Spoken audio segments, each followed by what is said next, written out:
The brain gains and the psychological aspect of your health and your training is really important. And we don't talk about that as much because you can't see it. You can't see brain gains. You can't see that shit. I mean, if you had like the right technology, you can see the brain waves and maybe the remapping, but you can't, you can see 5 pounds of body fat lost. You can measure that. You can measure muscle gain. You can measure and observe these things with videos, with underwater weighing, with DEXA scans, whatever you want to do. You can measure those things. You can actually get a number, but with brain gains, you can't.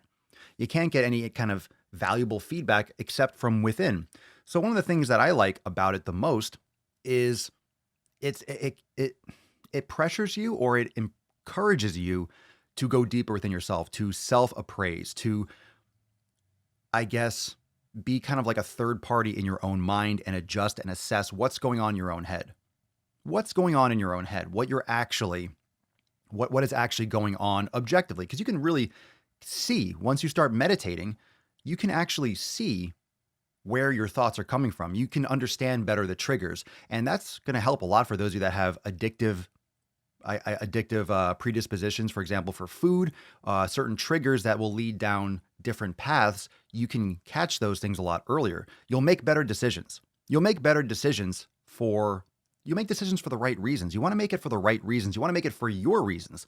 But so often we forget. So often we get distracted, and we tend to follow other people's reasons. We tend to follow what someone else says. We tend to follow, oh, it's got to be keto. It's got to be vegan. It's got to be carnivore. Oh, it's got to be this workout protocol. Oh, it's got to be this. Oh, it's got to be a calorie deficit. It's got to be this. It doesn't have to be any of those things. It could be a little bit of all those things. I think there's some benefits to all the different modalities. I think there's benefits from CrossFit. I think there's benefits from veganism. I think there's benefits from carnivore. I think there's benefits because essentially when you're taking the best parts of all these different areas, you can customize things yourself.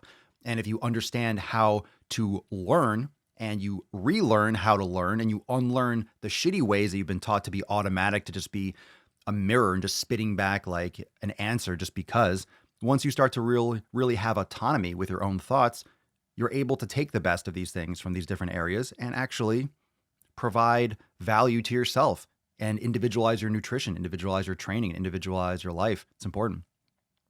What's up, Nicholas? So apparently complimenting someone on fat loss is now an insult. Oh, that's been kicked around for a while. Exactly. If you compliment someone on fat loss, oh my God, what do you mean? You saying I transformed? Oh, I didn't want to transform. I just lost weight because blah, blah, blah. Oh, that means you're calling me fat? You're calling me an ex-fat? You're calling me fat before? You mean I was fat before? If you're saying that I lost weight, that means you thought I was fat before. If anyone gets insulted from complimenting their fat loss, tell them to go fuck themselves to their face. Just tell them that. Thanks for watching, fam. Make sure to subscribe to the Daily Swole podcast on YouTube so you can catch the live streams every single day.